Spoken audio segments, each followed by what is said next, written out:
Bonsoir à tous, j'espère que vous allez bien. On se retrouve dans ce nouveau live numéro 29, le rendez-vous des catholiques. Nous recevons Jean-Pierre Haussan pour nous parler un petit peu de politique européenne, allemande. On va parler un peu d'Ukraine. Là, votre caméra s'est défigée, monsieur Haussan. Ah bon, donc maintenant ça fonctionne. Ça fonctionne là. Ah, ça recoupe. En D'accord. fait, On vous a avez des des petits petits problèmes problèmes de de... Ouais. connexion, mais a priori ça fonctionne, donc très bien. Là, ça s'est refigé. Vous pouvez voir sur le live YouTube. Bonsoir à tous. Du coup, j'espère que vous allez bien, que vous avez passé tous une bonne semaine. Bon, là, en tout cas, ouais, pour le moment, ça, votre caméra tient. D'accord, bah écoutez, allez, l'espoir meurt en dernier, comme on dit. Hein. Die Hoffnung stirbt zuletzt. Comment on Voilà. dit en allemand? Hallo, mein katholischer Bruder. Eh, c'est ça, en allemand. Alors, donc, comme on l'avait annoncé donc, pour le live, nous allons en apprendre un petit peu plus sur la politique française européenne. Et avant toute chose, monsieur Jean-Pierre Haussan nous fait l'honneur d'être présent ce soir auprès de nous pour nous expliquer quelques trucs sur la politique allemande, puisque du coup, il va se présenter tout de suite.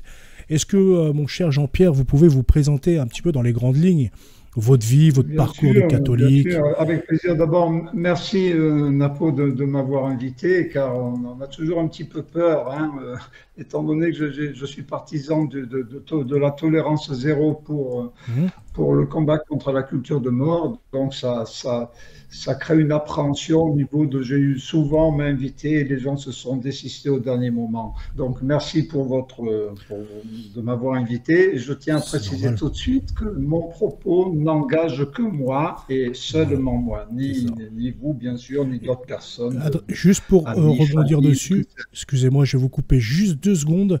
C'est parce que du coup, j'ai eu des réactions concernant le live de la semaine dernière que j'ai fait avec Arnaud Dumouche.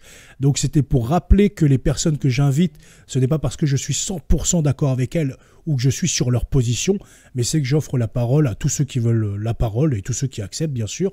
Et donc, voilà, c'est pas parce que je les invite que je cautionne, par exemple, tous les propos. Voilà, excusez-moi pour la petite Bien parenthèse. évidemment, mais je voulais le préciser moi-même pour mettre tout le monde à l'aise, hein, donc ça, c'est très bien et c'est vraiment la bonne orientation que vous prenez. Donc, Jean Napo, alors je me présente rapidement. Donc, je suis né à Marseille. Hein, après le bac, assez rapidement, nous sommes allés à Paris avec ma famille. Après le bac, j'ai fait 2 ans de théologie. J'ai joué avec l'idée de devenir prêtre. Et finalement, j'ai réalisé que c'était pas ma vocation était de me battre pour l'Église et contre la culture de mort, mais Mhm. sans passer par le sacerdoce. J'ai fait un petit tour à Strasbourg où j'ai étudié l'anglais pendant quelques temps et finalement je suis revenu à Paris. Vous voyez, c'est un petit peu capricieux mon parcours, mais ça m'a donné une certaine culture générale à large spectre. À Paris, j'ai repris des études donc, qui ont duré 4 ans. J'ai passé un diplôme de podologie orthopédie. Donc D'accord. après cela, je me suis installé et très vite, je me suis concentré en fait sur mon combat, ce qui m'a apporté bien évidemment des problèmes. Et je vous passe les détails, mais bon, Mhm. suite à mon combat contre la culture de mort, c'était devenu difficile en fait de continuer mes activités. Et de toute façon, je voulais faire autre chose. Donc, déjà à cette époque, j'écrivais, j'ai commencé à écrire dans les courriers de lecteurs du Figaro, j'étais assez souvent publié, et j'ai fini par aller en Allemagne parce que je suis un amoureux de la langue de Goethe, hein, j'ai une passion pour la langue allemande, où je me suis installé. Maintenant, je suis prof dans un lycée et dans Mhm. une école de langue. Hein. J'enseigne le français, mais aussi l'allemand aux migrants. Hein. D'accord. Donc j'enseigne les deux en fait. Voilà. Donc c'est un Double peu mon casquette, quoi. parcours. Je suis l'auteur bien évidemment de l'essai Le complot inconscient, Ça, de ouais, même du de coup, 3 essais, on va en donc Le parler. Ouais. complot inconscient, l'instrumentalisation du corona avec donc des conséquences civilisationnel et anthropologique à long terme. D'ailleurs, je vois dans l'opération Corona la suite logique de ma théorie du complot inconscient. Et je viens de publier donc seul, sur Amazon, cette fois, un recueil d'articles, que j'ai fait une sorte d'anthologie d'articles, dont la plupart ont été censurés dans pratiquement tous les réseaux sociaux. Donc, le titre étant vomi thérapeutique, vomi dans le sens de vomir pour ne pas mourir, vomir la vérité. Car nous souffrons tous de lâcheté. Il y a cette dictature participative où finalement, par lâcheté, nous n'osons plus dire ce que nous pensons, et de fil en aiguille, par petite lâcheté, de petite lâcheté en petite lâcheté, nous finissons par changer notre vue, notre vision des choses, et à nous soumettre quelque part à la culture de mort. C'est pourquoi je suis partisan du compromis, d'absolument aucun compromis avec la culture de mort. Je ne l'ai jamais fait, et c'est ce qui me permet de continuer à avoir un langage brutal, mais je pense que c'est ce qu'il faut. Je ne recherche pas le compromis avec les petits bourgeois sympas, même Cato. Dans ces temps de ténèbres et de culture de mort, eh bien, il faut se battre pour la vérité et advienne que pourra. Vous avez bien raison, il ne faut pas lâcher. Une question de Mike Roland. L'invité croit-il à la réalité du virus Covid? Non, pas du tout. Là, il faut lire mon essai. Le virus Corona, et il y a eu bien sûr un virus, comme chaque année, qui a tué 1 million de personnes sur Terre, c'est-à-dire les personnes âgées, etc. Mais il y a eu une opération de désinformation qui nous a donné l'illusion qu'il y aurait une pandémie exceptionnelle. Cela a été en réalité faux. Personnellement, je ne connais pas une seule personne, donc adulte et saine, qui est morte. En revanche, j'ai 2 copains qui se sont suicidés à cause des mesures prophylactiques contre le corona. Je rappelle que les mesures prophylactiques contre le corona ont assassiné entre 100 et 150 millions de personnes, car ça a déstabilisé toutes les chaînes alimentaires, surtout au niveau du tiers-monde. Donc les mesures pour lutter contre le corona ont tué entre 50 millions et 150 millions d'individus, donc par famine. C'est un peu comme si un médicament tuait 100 fois plus que la maladie. C'est vraiment une histoire de fou. Et il faut toute la lâcheté et la bêtise et la peur du système pour avoir cru dans cette histoire. Donc, enfin, je peux développer longtemps sur le corona. J'ai la certitude que le corona, c'est une fake news de A jusqu'à Z. Non pas qu'il n'y a pas eu de virus, il y a eu la grippe. On l'a baptisé corona. Du reste, si on avait fait les tests les années auparavant, nous aurions trouvé exactement le même nombre de personnes infectées. De même que si nous avions fait le test maintenant, si nous faisions le test maintenant, nous serions aussi infestés.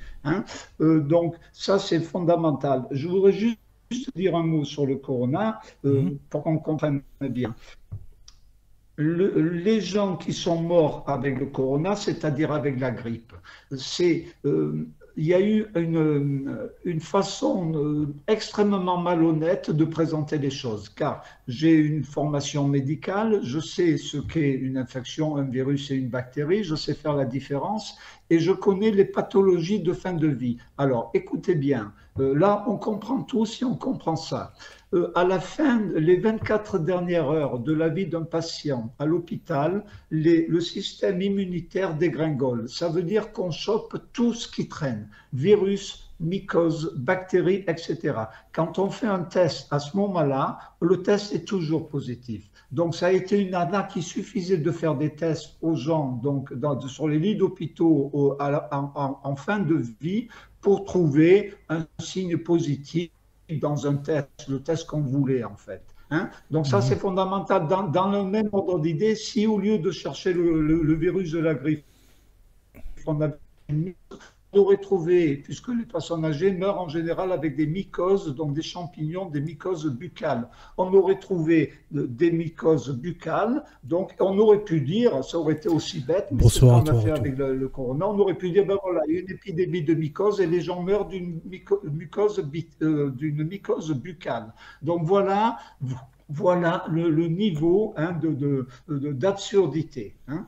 D'accord. Donc je suis effectivement, je nie complètement le corona. Non pas qu'il n'y a pas eu de grippe, oui, il y a eu une grippe, mais comme chaque année. Il y a eu d'autres raisons, il y avait d'autres raisons fondamentales. Le corona, on connaît les raisons. Il y a celles qui sont connues et celles qui ne sont pas connues. Hein. Les connues, c'est que c'était une opération de police globale, un essai pour voir comment les gens allaient se comporter. Et en effet, on a vu qu'il était très facile Bien de sûr, faire ouais. ramper des populations entières. Donc ça, Surtout une c'était un population premier point. Le déchristianisée. deuxième point que nous connaissons tous, c'est l'industrie pharmaceutique, Bill Gates, Soros, mais tout ça, on le sait. Mais en réalité, il y a beaucoup plus important derrière tout ça, c'est que le corona, qui va repartir. Hein, bien évidemment, ça va Mhm. revenir très vite. Ça sera peut-être pas le corona, mais ça sera pareil.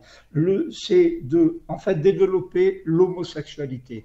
Car au-delà de tout cela, il y a d'abord ce signe, ce masque, ce torchon de soumission que nous avons dû tous porter dans le métro et de partout, ça mène à l'androgynie. Hein. Quand nous avons le masque, on ne sait plus si on est un homme, une femme belle ou laide, nous sommes tous moches et asexués.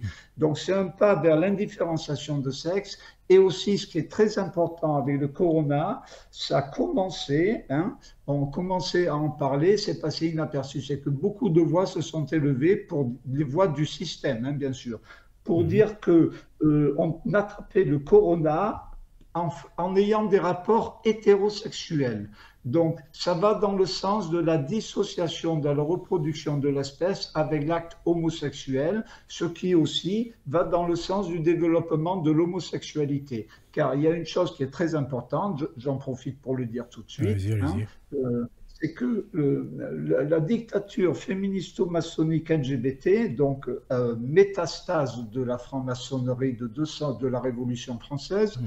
considère qu'il est injuste que les hétérosexuels puissent se reproduire, tandis que les homosexuels ont besoin de la fécondation in vitro. Hein.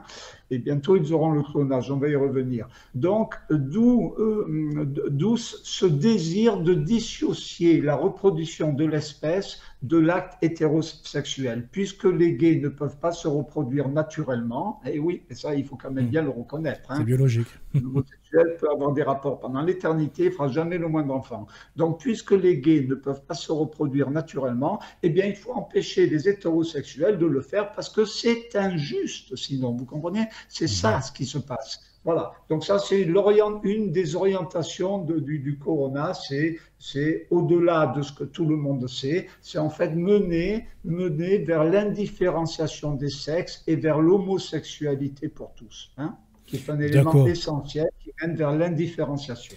Merci pour votre réponse. J'espère que celle-ci a été assez détaillée, Mike et Roland. Du coup, est-ce que ça, ce que vous expliquez, c'est dans votre livre Le complot inconscient? Est-ce que ça en fait partie du coup? Alors, non, ça, c'est dans mon deuxième livre, l'instrumentalisation du corona et D'accord. objectifs civilisationnels et anthropologiques à long terme. Dans le complot inconscient, qui est mon livre fondamental, hein, c'est contenu en germe. Oui, l'indifférenciation, ça y est, bien sûr, mais comme je l'ai écrit des années avant le corona, évidemment, mais enfin, oui, c'est contenu en germe. Et je parle de l'indifférenciation, bien sûr. Hein. Vous savez, Mhm. on ne va pas parler parce que ça serait trop long, mais je peux dire deux mots sur ma théorie du Allez-y. complot inconscient, donc qui est une théorie originale. Hein. C'est que, part du principe que Dieu a créé en différenciant, hein, dans la Genèse, c'est même le Tout-Puissant est même lourd avec nous, on a l'impression qu'il nous prend pour des cons. Il répète, il y a des passages où une vache n'est pas un cochon, je cite de mémoire, hein, peu importe, un arbre n'est pas une pierre, etc. Et, hein, Dieu insiste énormément sur la différenciation dans la création. Crémao, il créa l'homme, il créa la femme, etc., etc. Donc, maintenant on se rend compte avec la venue de la théorie du genre et du délire du genre, on se rend compte de l'importance en fait, de la différenciation. Donc, le diable attaque Dieu par indifférenciation. Il veut indifférencier la création pour tout aplatir. Et la différence archétypique étant celle entre l'homme et la femme, l'homosexualité pour tous est un pas vers l'indifférenciation. Ça, c'est très important. Donc, ma théorie du complot inconscient, c'est ça. En gros, le diable a aussi été jaloux n'a jamais accepté le oui de Marie, hein, à l'ange Gabriel. Oui. Donc, il veut faire de la femme postmoderne une anti-Marie. Marie a dit oui gratuitement à Dieu. Hein. La femme postmoderne doit dire non à Dieu. Elle doit écouter la voix de Satan. Elle doit être une anti-Marie. Et Satan lui chuchote. Hein, il lui chuchote la chose suivante. L'homme est un porc. Il y a de la fausse historiographie. Hein, rappelez-vous le hashtag dénonce ton porc. L'homme est un porc. Tu peux maintenant, avec des moyens scientifiques, te cloner ou te reproduire par les moyens de la CSPI, je vais expliquer ce que c'est. Tu n'as plus besoin de l'homme, du sexe masculin, ce qui est vrai. Techniquement, les femmes peuvent se passer de l'homme maintenant, ça va arriver très vite.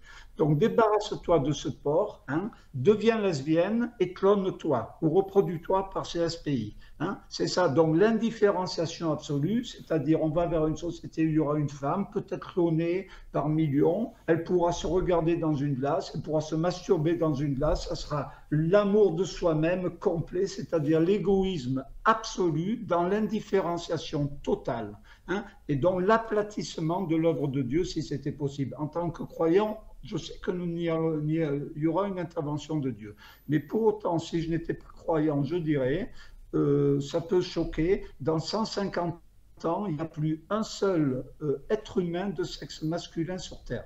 Tout converge vers la destruction du mal, en fait. La destruction du père, la destruction, l'homosexualisation. Regardez, Alain Soral, hein, c'est pas que je suis un fan d'Alain Soral. Quand il parle de religion, souvent c'est pour dire n'importe quoi. Mais enfin, oui. C'est un homme courageux quand même. Il a osé dire qu'une personne homosexuelle qu'il avait attaqué d'ailleurs, qui avait commencé à le diffamer, il a osé dire grosse lesbienne. Eh bien, il se retrouve en prison pour ça. Mais enfin, alors, et ça se passe en Suisse. Moi, je connais bien la Suisse alémanique, puisque, bon, avec la langue allemande, je m'intéresse beaucoup aussi à la Suisse alémanique. Eh bien, écoutez, en Suisse, c'est un pays où des journalistes en permanence, comme en France d'ailleurs, ont calomnié les prêtres, les évêques, ont inventé des faux cas de pédophilie. Il y a même des prêtres qui se sont suicidés, comme en France, le père Philippe d'Ocquevillers. Hein. Eh bien, donc ces gens ne vont jamais en prison. Et Alain Soral dit... Merci beaucoup, Mestria, pour tes subs. Merci énormément. Okay. Et ils se retrouvent en prison, mais enfin c'est une histoire de fou. Et les salopards qui sont responsables du suicide du père Philippe d'Ocquevillers, hein, je ne parle pas de la petite gamine qu'il a accusée à tort, bon, elle a été influencée par ses parents ou que sais-je. Mais tous les journalistes qui ont rebondi sur ce thème, je ne sais pas si vous vous en rappelez de ça, le père Philippe d'Ocquevillers, il a fini, il était théologien, prof de théologie, un homme fantastique, hein. Bonsoir à toi, Mestria. Eh bien, il s'est suicidé. Eh bien, ce qu'on a enfermé, ces salopards de journalistes. Hein, on enferme Alain Soral parce qu'il dit grosse lesbienne à une femme qui l'attaque et qui n'arrête pas de l'embêter. Il va en prison. Et des journalistes qui sont responsables de la mort des calomnies contre le père Philippe d'Ocquevillers, il ne se passe rien, ils ne vont pas en prison. Voilà où on en est. Hein, et ça, il faut le dire. Il faut le dire. Vous avez raison de le soulever ici. Parce que c'est vrai qu'on marche sur la tête, mais est-ce qu'il n'y aura pas toujours des bastions quand même dans le monde pour répondre à la loi de Dieu, quoi? Il y aura toujours quand même une résistance. Oui, Mais bien sûr, mais le Seigneur ne ment pas, Napo. Le Seigneur ne ment pas. Et les forces des ténèbres ne pourront la vaincre. Donc le Seigneur ne ment pas. Nous avons toutes les raisons de rester optimistes parce que c'est Dieu qui nous le dit lui-même. Hein. N'oublions pas une chose essentielle, c'est que la vérité, nous sommes tous des fétichistes de la démocratie. Enfin, pas tous, pas moi. Hein. Mais pas vous non plus. Il y en a quand même que beaucoup qui ne le sont pas. Mais enfin, la majorité sont des fétichistes de la démocratie. Il faut absolument avoir la majorité des voix pour réussir. Mais non, mais le royaume de Dieu, c'est un royaume, comme son nom l'indique d'ailleurs. Quand bien même il n'y aurait plus qu'une seule personne à attendre, ou deux personnes, parce qu'il en faut quand même deux, à attendre le retour du Christ, eh bien, cela suffirait pour faire en sorte que le Christ n'ait pas menti quand il a dit « et les forces des ténèbres ne pourront la vaincre ». Quand bien même il resterait que deux catholiques à attendre dans la pureté, eh bien, ça suffirait. Donc, il ne faut pas s'inquiéter. Oui, les grandes masses vont se laisser séduire par l'antéchrist quand il arrivera, et c'est déjà le cas, etc. Mais la vérité n'est pas fille du nombre. Si demain tous les Français deviennent pédophiles et violent les petites filles, ça ne fera pas de la pédophilie quelque chose de bien. La vérité n'est pas fille du nombre. Hein. C'est pour ça que je suis devenu entre-temps monarchiste. On va en revenir là-dessus. Donc ça, c'est très important. Alors, ce que je veux dire, c'est que moi, je crois que nous avons entamé, dans une certaine mesure, le processus de fin des temps. Hein. C'est vrai que le Seigneur a dit, quant au moment, personne ne le sait, ni même le Fils, ni les anges, pas même le Fils. Mais maintenant, il n'a pas dit que quand les signes arriveront, nous ne le saurons pas. Et là, il y a quand même des signes, notamment au niveau de la culture de mort, où on appelle le mal bien et le bien mal. Écoutez, même à l'époque des nazis, de ces barbares nazis atroces, hein, qui a été Auschwitz, une cicatrice terrible, moi je condamne toute forme de révisionnisme. Mais même les nazis savaient qu'ils faisaient mal. Himmler a dit un jour, quand nous aurons gagné, donc c'est Hitler qui a dit ça, quand nous aurons gagné la guerre, qui nous reprochera hein, quoi que ce soit, quand nous aurons gagné. Hein. Donc ça veut dire que quelque part il savait Hitler a dit ça d'ailleurs en pensant à l'Arménie. Il avait dit à l'époque, qui se rappelle encore du génocide arménien? Il le savait déjà. Ça, c'est un propos d'Adolf Hitler. Qui se rappelle encore du génocide arménien? Personne. Hein, bien sûr. Parce que malgré tout, on s'en rappelle encore maintenant. Et heureusement, donc, qui se rappellera encore des camps de la mort, des millions de juifs que j'ai assassinés, etc. Personne.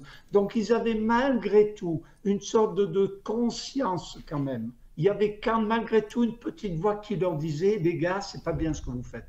Actuellement, c'est plus le cas. Vous avez des fous furieux qui font le mal en pensant faire le bien. Hein. Je ne vis pas en France, mais cette personne-là, cette femme qui est présidente d'un des mouvements écologistes, etc., j'ai vu récemment qu'elle a dit que baptiser les enfants, c'était un scandale. Il ne fallait pas baptiser les enfants parce que on les enfermait dans un genre et au fond on ne respectait pas leur volonté parce que quand on baptise un enfant, il a 6 mois, on va lui donner un nom féminin ou un nom masculin. Et donc, c'est une agression contre la liberté de l'enfant, parce que peut-être qu'à 12 ans, la petite fille voudra devenir un homme ou vice-versa. Hein, donc voilà, et ce sont les mêmes guignols, comme cette femme, qui sont favorables à l'assassinat des enfants à naître. Hein. Oui, bien sûr. Donc, bien sûr. Il faut quand même le dire. Pourquoi est-ce qu'ils ne le disent pas, tous ces bouffons-là? Pourquoi il n'y a pas de résistants en France. Hein. Enfin, on va en parler. Oui, on va en parler. Je vais vous couper tout de suite. Du coup, Mike Roland, non pas Mike, c'était Néo qui expliquait, moi je suis assez d'accord avec toi, qu'on ne va certainement pas attendre 150 ans avant que les catholiques puissent retrouver le pouvoir, puisque plus les progressistes avancent, d'ailleurs on l'a vu avec l'augmentation des baptêmes. Et j'ai fait une vidéo récemment concernant l'augmentation des baptêmes militaires aussi. Chez les militaires, il y a de plus en plus de catholiques. Donc en fait, cette accélération progressiste, eh bien en fait, ça ne gagne pas leur camp. Ça fait tout l'inverse. En fait, les gens reviennent à la religion catholique pour avoir des repères, pour avoir une tradition, pour récupérer des valeurs. Donc je pense pas que dans 150 ans, il y aura plus d'hommes. Il y aura bien avant un sursaut catholique, je pense, moi, personnellement. Je comprends. Mais je voudrais dire un mot, Allez-y. si vous permettez, Napo. Il y a un passage du catéchisme de l'Église catholique qui est très clair. C'est le passage 677. Il est dit clairement, il n'y aura pas, donc vous pouvez le vérifier, c'est catéchisme, donc le complet de l'Église catholique, bon, de l'Église conciliaire, de Jean-Paul II, mais enfin quand même. Hein. Ce sont des phrases qui sont prises dans les Saintes Écritures. Et alors, je cite de mémoire, mais vous pouvez vérifier, c'est chapitre 6, 7, 7. Il n'y aura pas de victoire historique et linéaire de l'Église sur terre. À la fin des temps, les forces du mal vont se déchaîner et même les élus seraient perdus si c'était possible. C'est seulement par une... Donc l'Église va connaître sa Pâque, c'est-à-dire la Pâque, avant la Pâque, il y a la crucifixion.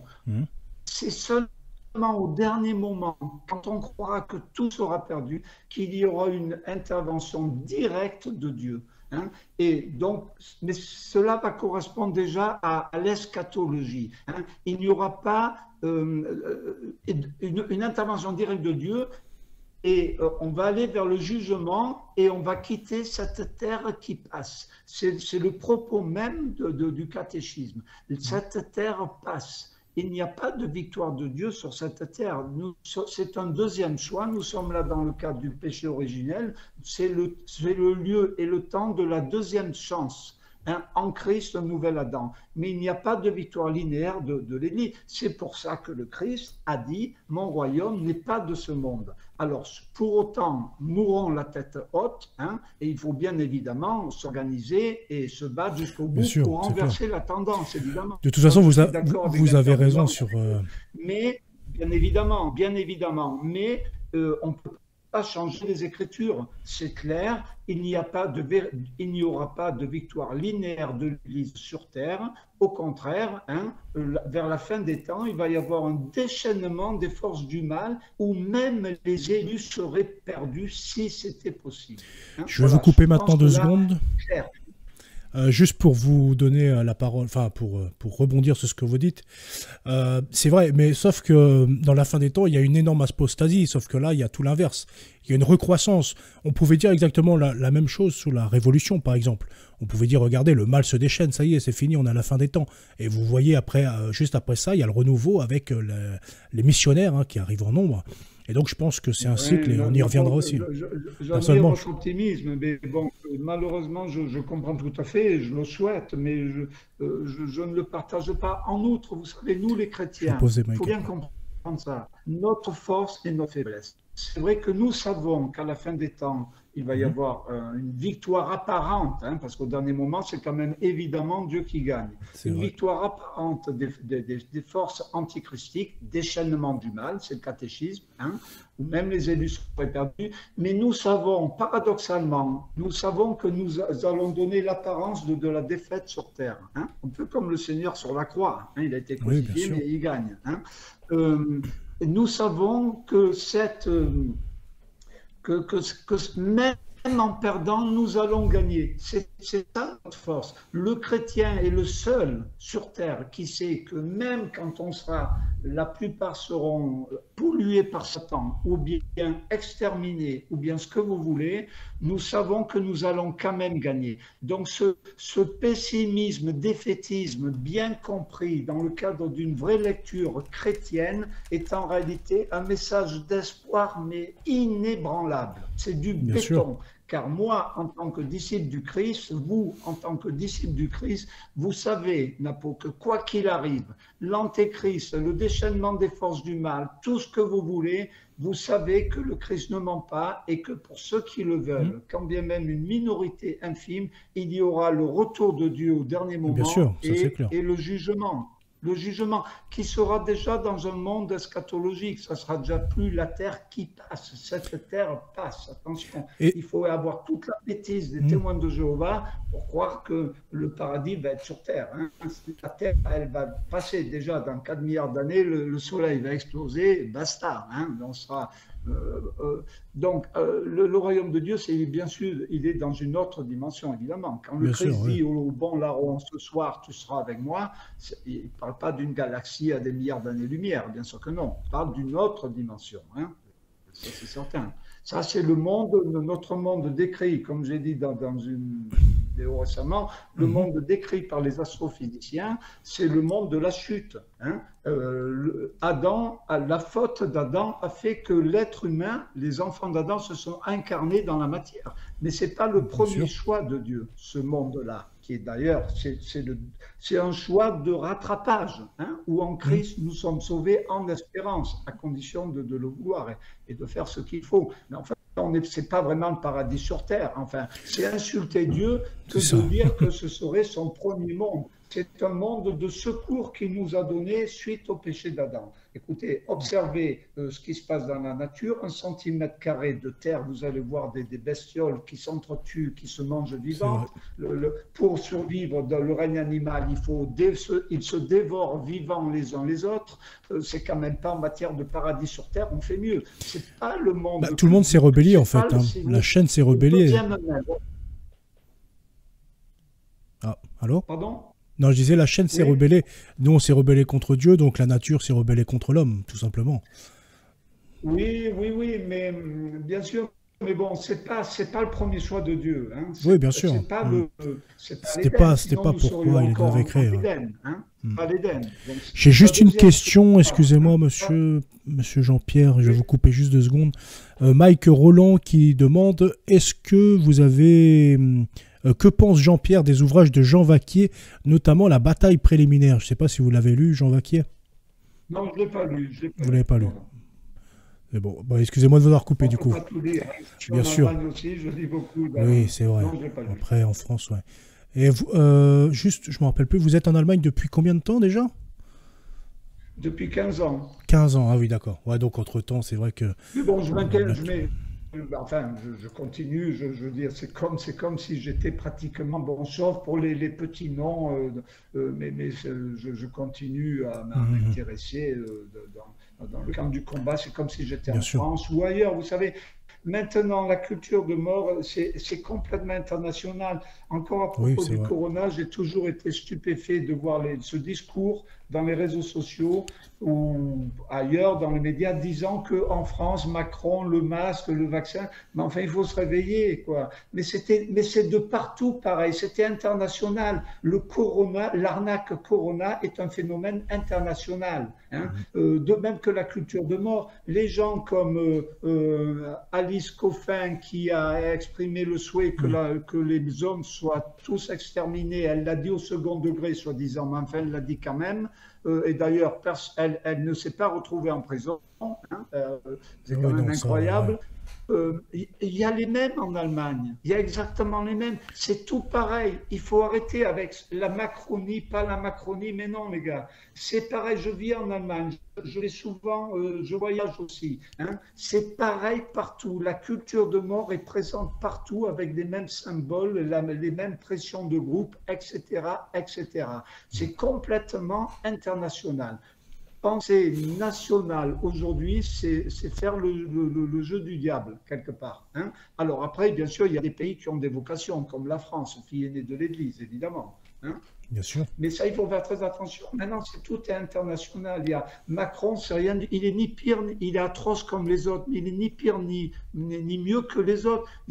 Avant, il y a eu qui? Il y a eu François Hollande hein, Mhm. qui a fait passer le mariage homosexuel, mais c'était lui aussi, c'était une bobonne à tout faire du système mondial, Bien sûr, François bien Hollande. sûr. Comme M. Macron, comme Comme Sarkozy, ce Sarkozy, sont hein, tous des voilà. gens qui, en fait, n'ont aucun pouvoir. Ils obéissent aux ordres, même Simone Veil, ce que j'entends encore des gens qui disent Simone Veil est responsable pour l'avortement. Mais bien sûr que non, voyons. Mais si l'avortement est passé dans tous les pays, s'il n'y avait pas eu Simone Veil, il y en aurait eu une autre. De même Oui, il y que aura s'il n'y toujours un avait pas eu remplaçant, c'est François clair. Hollande, ça serait quand même passé à quelques mois près. Enfin, c'est global, c'est international. Tous ces gens sont des pions. Macron, Sarkozy, tous ces Sarkozy, ils sont encore pires, ceux qui sont soi-disant à droite, hein, parce qu'ils finissent par se coucher devant l'autel du pire politiquement correct. Hein. C'est vrai. Et il n'y a pas de différence avec la gauche, hein, sans certains droitards. Hein. Français, ça, c'est le fin du fin. Si vous voulez,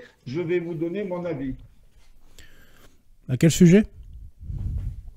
Sur les rebelles, soi-disant les rebelles français qui charment les hordes catholiques et qui on va en parler de ça. Ouais.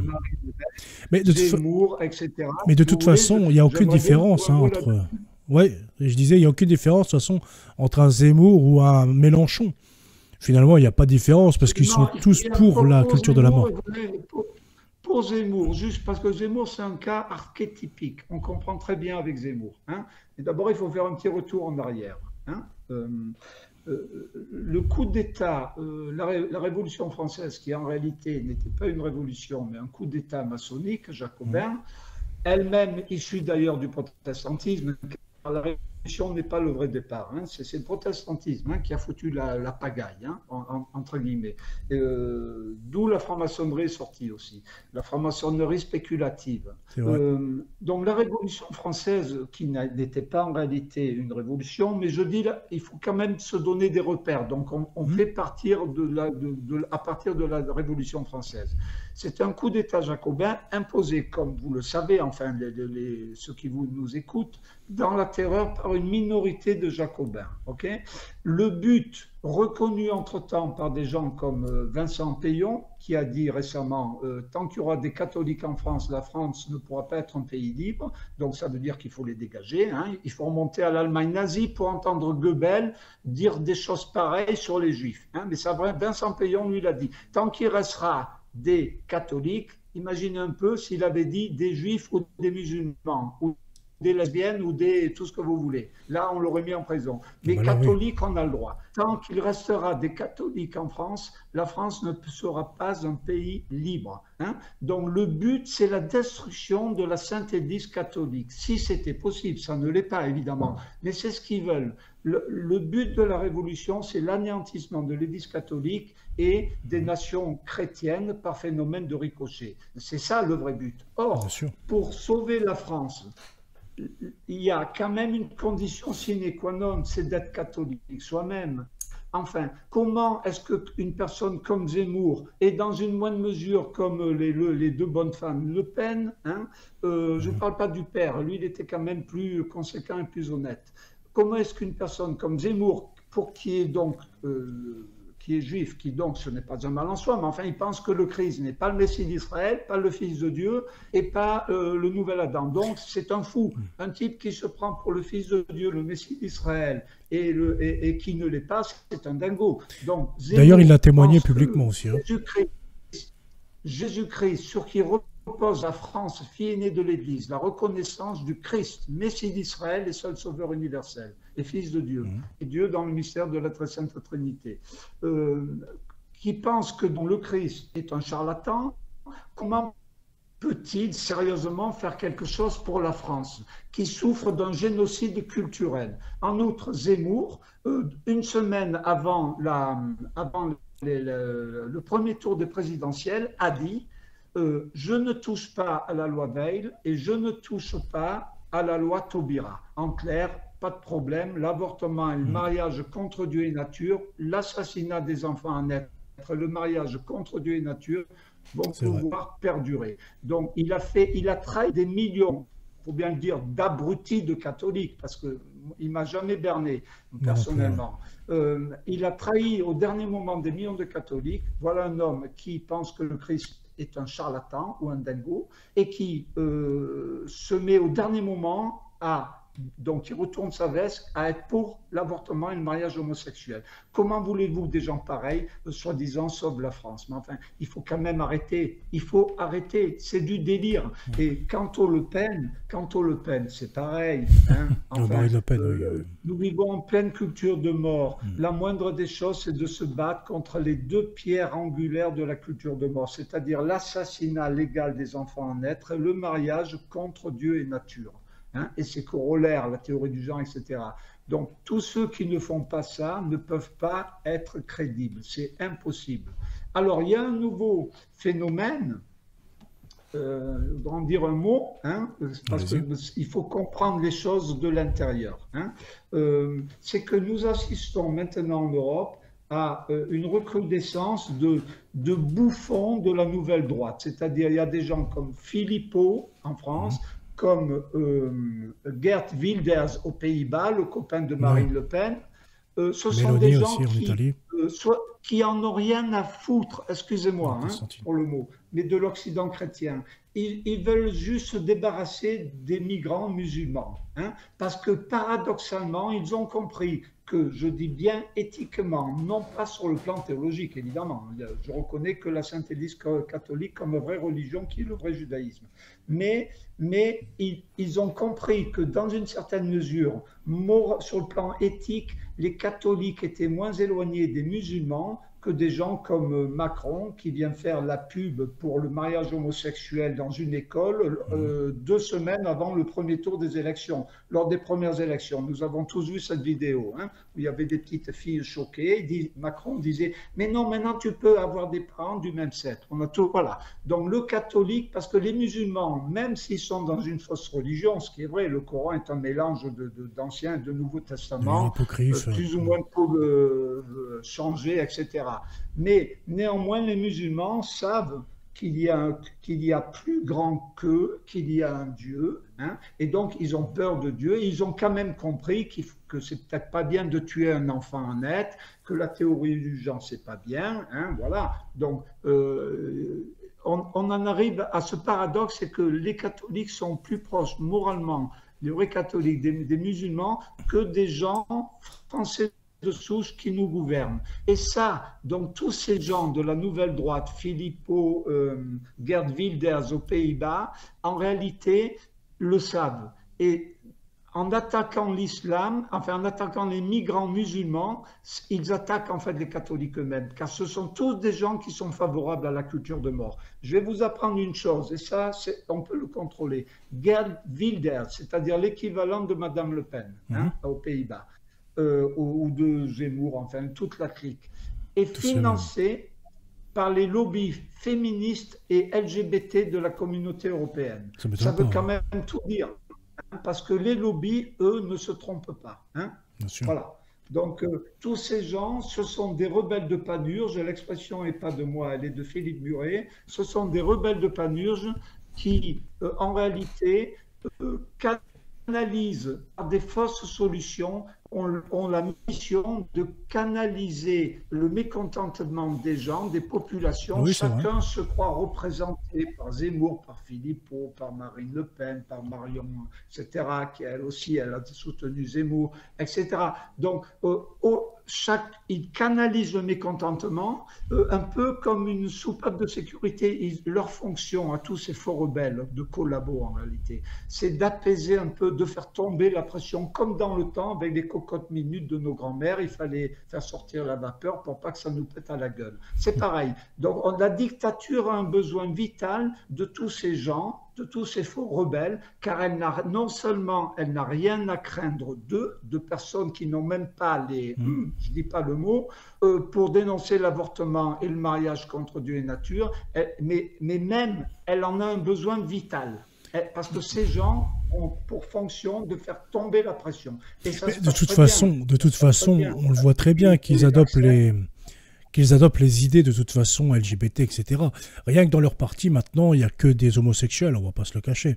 Dans le parti du Voilà, RN, exactement. Donc, au moins, jusqu'en nous haut. devons le sachez, écoutez, le cancer, j'aime bien employer cette image, hein, une formation médicale aussi, entre autres, vouloir changer, vouloir guérir la société hein, en remplaçant les marionnettes interchangeables, peu importe de droite, de gauche, d'extrême droite, on s'en fout. Hein, euh, c'est comme vouloir traiter un cancer en touchant aux métastases et en ne s'occupant pas de la primo-infection. Hein. Donc, Mhm. or, la primo-infection, c'est quoi? C'est la révolution. Nous vivons dans une Ouais. république illégitime, et ça, il faut bien le comprendre. Aucun système au monde n'est conçu pour s'autodétruire. On ne changera rien du tout dans le cadre de la République. C'est un système illégitime et il faut le faire chuter. Alors, le premier pas, c'est déjà de ne plus aller voter. Hein. C'est une honte, un catholique qui va voter aujourd'hui. Mais pour qui? Mais même ceux qui sont soi-disant d'extrême droite sont favorables à la culture de mort. Vous l'avez dit et c'est vrai. On ne doit pas aller voter. Essayer de faire devenir l'électorat une peau de chagrin de façon à discréditer complètement donc, ce système. Et peut-être faire une contre-révolution. Voilà, l'idéal serait le retour du roi. Mais enfin, j'ai beaucoup de sympathie pour Louis XX, mais bon, il faut peut-être qu'il rentre en France et qu'il nous dise ce qu'il veut faire. Oui, mais il le fait exprès de ne pas être en France. On n'a quand même pas l'impression que, bon, c'est peut-être le moment, maintenant on a touché le fond quand même, assassinat des enfants, mariage homosexuel, on ne peut plus rien dire, je pense que c'est le moment, ouais, enfin il me semble. Oui, après, lui, il a une autre vision. Allez-y, après, je vous poserai une question. Oui. Soit vous voulez finir, puis je vous pose juste après, comme ça vous êtes dans votre développement. Bon, je finis juste pour une seconde. Allez-y. Oui, la dictature a un besoin vital aussi de diaboliser ses enfants de fascistes. Donc, les gens comme Zemmour, pro-avortement, pro-mariage gay, qui pensent que le Christ est un doux dingo. Marine Le Pen, qui a aussi entre-temps pro-avortement. C'est Marion Maréchal Le Pen qui s'est alliée avec Zemmour, qui pense, etc., au dernier moment. Ce sont des gens qui, bien sûr, sont dans le système, mais il est important pour le système d'avoir ces fascistes de service qu'elle peut diaboliser. Donc il est très important pour la population de dire Le Pen, c'est terrible, attention le fascisme, ou Zemmour, ou que sais-je. C'est très important. Le système, la République maçonnique cherche désespérément des fascistes. Quand bien même il serait de faux fascistes, et c'est le cas, bien sûr. C'est un cirque, de toute façon, la République. Lionel Jospin, qui pourtant, Dieu sait s'il est antipathique. Eh bien, dans un de ses livres, il y a une dizaine d'années, il avait dit, à l'époque de Mitterrand, le danger fasciste qu'on a rabâché aux Français, c'était un bobard complet. Il n'y a jamais eu, dans les années Mitterrand, un quelconque danger de renouveau fasciste. Même Lionel Jospin l'a reconnu. Oui, vous voyez. Donc voilà le schéma global.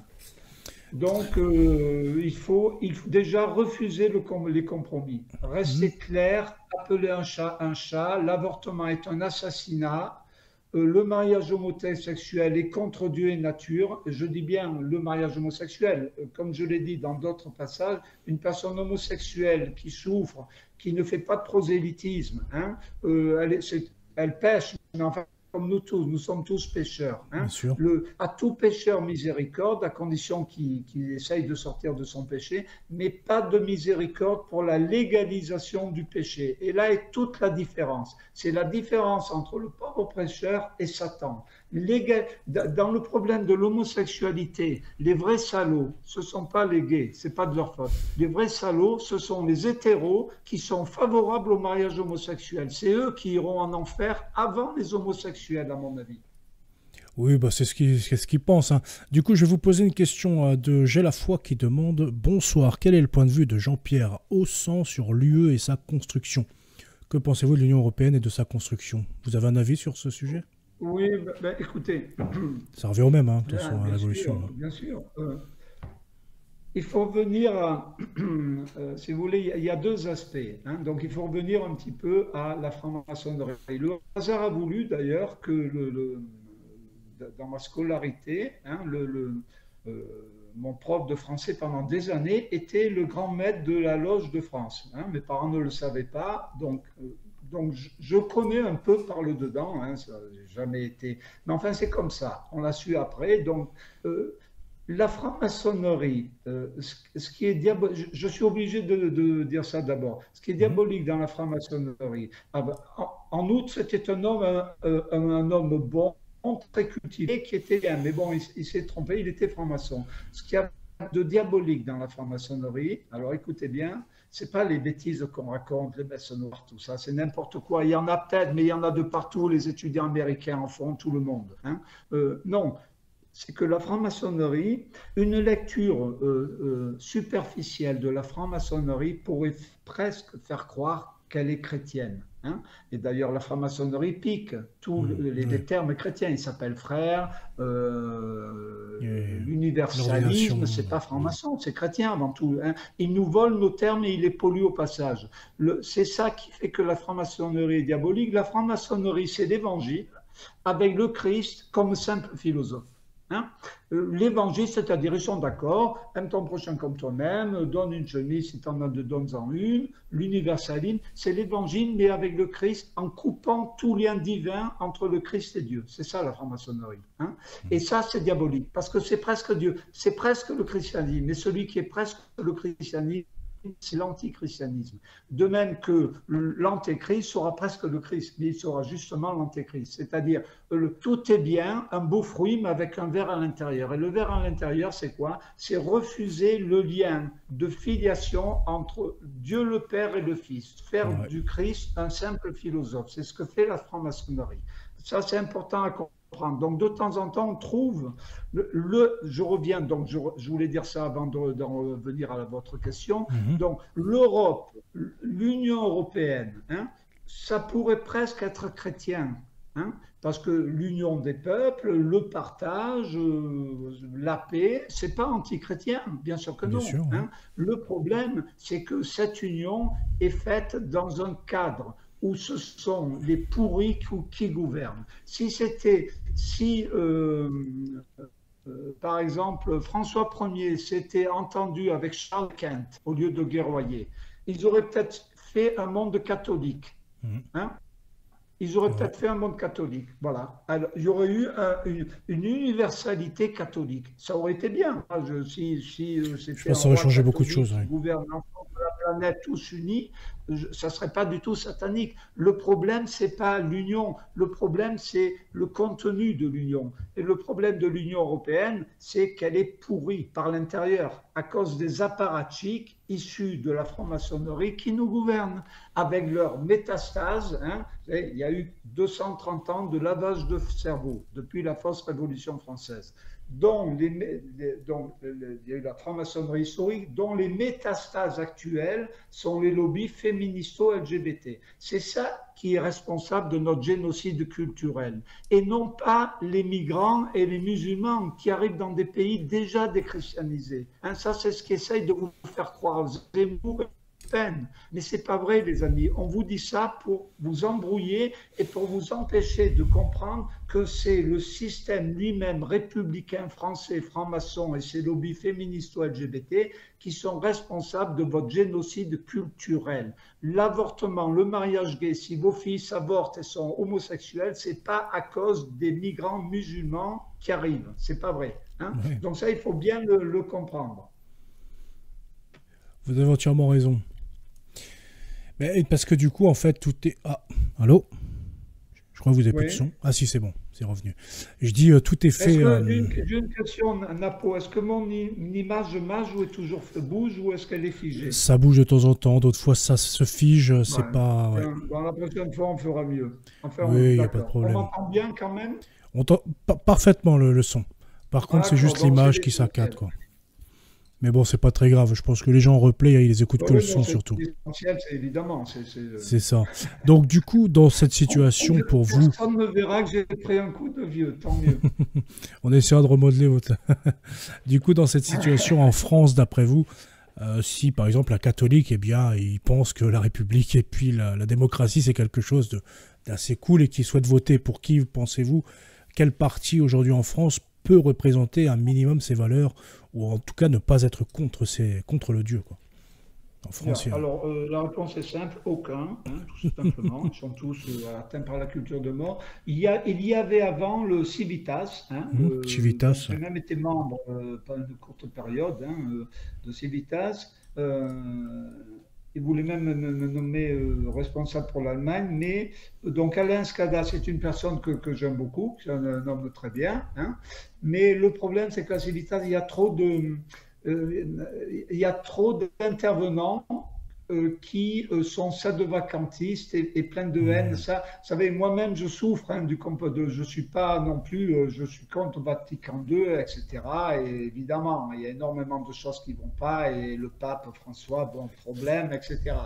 Mais cette haine toujours ces critiques, je me suis pas senti bien chez eux, parce que le pape, c'est quand même le pape, il a été élu à la régulière, hein, et je ne suis pas sadovacantiste. Alors, ils ne sont pas tous sadovacantistes chez Civitas, mais bon, enfin bon, je dirais, si Civitas, et le parti s'est fait dissoudre, malheureusement, hein, parce que c'était quand même, malgré tout, hein, en dépit des critiques que je peux lui adresser, c'était quand même le seul parti catholique. Donc, si Civitas était encore un parti, je vous dirais, Civitas est le seul parti fréquentable pour un catholique, malgré ses défauts.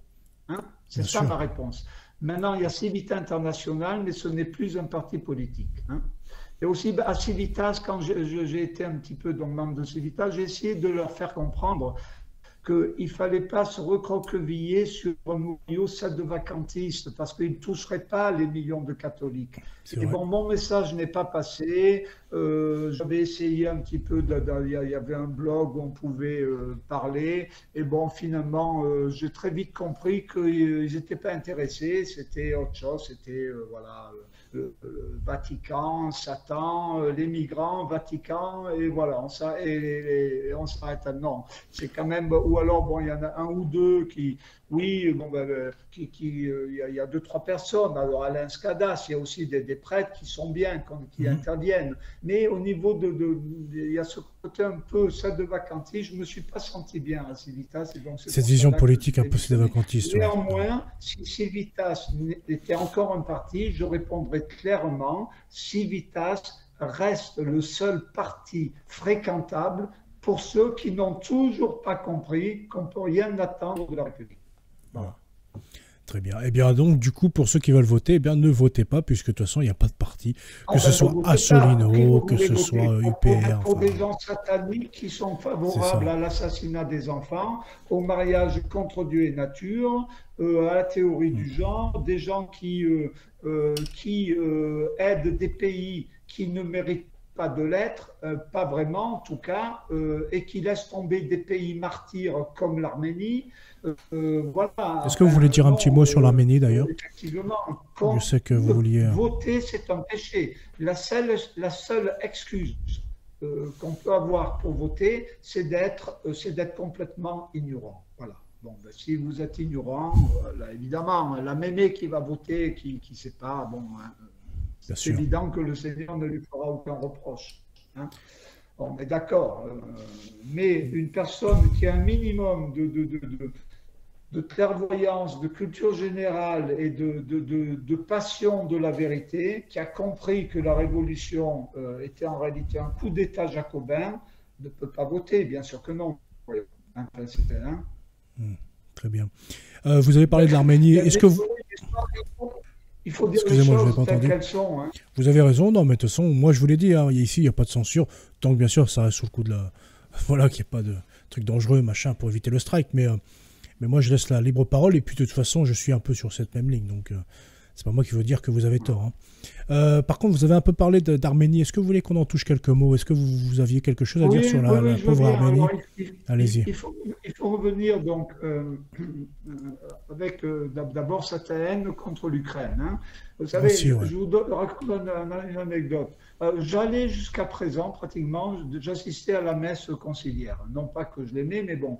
Et c'est ce discours de ces curés toujours sur l'Ukraine, et qui n'ont jamais cité l'Arménie, qui m'a dégoûté. Et un jour, il y a un prêtre, c'était à Lübeck, qui a fait un discours en faisant l'apologétique du mariage homosexuel. Et là, j'ai pété les plombs, je suis intervenu, j'ai dit, fonde ta nouvelle église, fonde ton mouvement protestant, mais tu n'es pas catholique. Et j'ai dit, à tout péché en miséricorde, mais pas de la légalisation du péché. Et je suis sorti de l'église, c'était la dernière fois où j'ai assisté à une messe conciliaire. En gros, c'est ça. Hein. Et depuis, je vais donc chez la fraternité Saint-Pédis, où alors il y a un prêtre de l'église conciliaire, c'est là où je vais maintenant, qui fait des messes donc selon le rite ancien, hein, le rite extraordinaire, Saint-Grégoire. Donc je vais là maintenant. Il y a aussi Saint-Pierre, la fraternité Saint-Pierre, ils sont aussi à Kiel, c'est pas trop loin, j'y vais de temps en temps. Donc effectivement, oui, c'est un gros problème, nous sommes tous souffrants. Donc c'est un petit peu ce problème. On parle de l'Ukraine et pas de l'Arménie qui m'a vraiment dégoûté. Alors rappelons quand même, pour comprendre l'Arménie, il faut parler un peu de l'Ukraine. L'Ukraine est quand même un pays, d'abord, qui a renié son baptême chrétien pour mettre au pouvoir un clown sadomaso qui jouait au piano avec sa quéquette, je suis désolé, j'ai vu la vidéo, hein, qui n'est pas de confession chrétienne. D'accord? C'est quand même pas génial.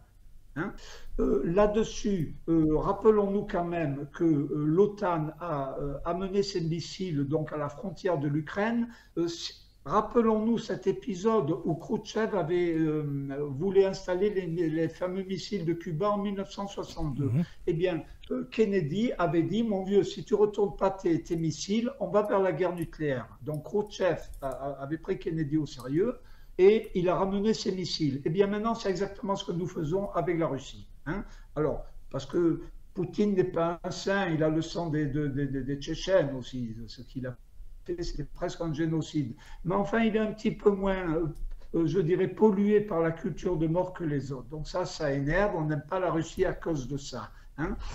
Mais dans le cadre, je vais parler de l'Arménie, mais dans le cadre si vous voulez, de cette guerre, du timing, non pas des causes, mais du timing de la guerre russo-ukrainienne, il y a une autre raison dont on ne parle pas, c'est qu'en réalité, ça a commencé juste après l'opération Corona. Et ainsi, on a empêché les populations de se réveiller et de demander des comptes et de juger les salauds qui ont propagé cette fake news, qui a fait tant souffrir sur Terre. Hein. Donc c'est ça, c'est tombé au pile-poil. Donc ce n'était pas les raisons profondes de la guerre, mais le timing de cette guerre qui est arrivée juste à la fin du Corona pour faire oublier aux populations planétaires le Corona, moi je ne crois pas dans le hasard. C'est pas un hasard, c'est voulu. Et d'ailleurs, ça a bien fonctionné, puisque, bon, malheureusement, hein, personne ne demande des comptes à personne. Alors voilà, l'Ukraine, donc on aide des Ukrainiens. À côté de cela, il y a un pays martyr qui a connu un génocide hein, en 1915-1917, dont les Arméniens, un peuple qui est sur cette terre depuis 1000 ans. L'Arménie, je rappelle que c'est le premier pays chrétien. La France est la fille aînée de l'Église catholique. Les Arméniens ne sont pas catholiques, mais c'est le premier pays chrétien dans l'histoire, avant la France. Hein, pas catholique, mais chrétien. Donc, c'est un pays martyr. Hein. Nous assistons à quoi? Alors, écoutez bien. Nous assistons à Frau von der Leyen, qui donne des milliards à ce criminel de Aliyev, le président de l'Azerbaïdjan. Et avec ces milliards, le président de l'Azerbaïdjan peut acheter des armes à Israël, qui est le premier fournisseur d'armes de l'Azerbaïdjan. Avec le pognon donc, de Leyen, il achète des armes à Netanyahou, et avec ces armes, il a pu écraser l'Arménie. Vous voyez? Voilà ce qu'on fait. On parle sans arrêt de l'Ukraine et on fait des coups pourris comme ça. Et ça, je dis carton rouge à l'Allemagne, parce que l'Allemagne a une double responsabilité. L'Allemagne a participé, non pas directement, mais logistiquement, au génocide arménien. Il ne faut pas l'oublier. Hein.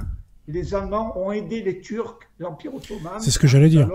C'est parce qu'ils ont des liens aussi profonds avec les Turcs. Faire ce génocide. Hein. Et quand on voit Madame von der Leyen, qui maintenant donne des milliards à ce criminel Aliyev, qui achète ses armes, à aussi cet autre criminel, Netanyahou, et qui, grâce aux armes, Netanyahou, d'ailleurs, qui ne reconnaît pas le génocide arménien, hein, soit dit en passant. Hein. Les Israéliens, les gouvernements israéliens, je ne dis pas les Israéliens parce que bon, c'est autre chose, mais les gouvernements Israël officiellement ne reconnaissent pas le génocide arménien. Ce qui est quand même un comble quand on sait qu'ils rebondissent quand même beaucoup, à juste titre, hein, sur la Shoah, à juste titre, parce que ça a été une abomination. Je l'ai dit, moi je ne suis pas du tout négationniste. Mais enfin, c'est quand même incroyable. Israël qui ne reconnaît pas le génocide, non seulement ne reconnaît pas le génocide arménien, mais qui est le premier fournisseur d'armes que vous pouvez contrôler. Hein. Ça, c'est facile hein, maintenant. Ah, mais c'est vrai, c'est tout à fait. Google, tout de suite, vous verrez. Qui est le premier fournisseur d'armes de l'Azerbaïdjan. Et c'est grâce à von der Leyen et Israël que l'Arménie, pays martyr, a été écrasée. Et pendant ce temps, nous, on entend ces bouffons qui nous gouvernent. Est-ce qu'il faut aller faire la guerre en Ukraine ou pas? Envoyons des bombes au nucléaire, pas nucléaire. Est-ce qu'un soldat français a le droit de faire caca de l'autre côté de la frontière ou non? Enfin, mais non, la vraie guerre pour la France maintenant, c'est de rentrer dans le lard de l'Azerbaïdjan. Et même de la Turquie. Mais après, mon cher Jean-Pierre, pour sauver ce peuple martyr. C'est un peuple martyr, le peuple. Je vais vous couper 2 secondes, excusez-moi. Du coup, je disais, la France, de toute façon, elle ne pourra pas rentrer dans l'Azerbaïdjan, puisqu'elle a également des liens, des liens financiers avec l'Azerbaïdjan. Elles vend également des armes et puis elle en récupère, etc. Ils ont un lien, de toute façon. Oui.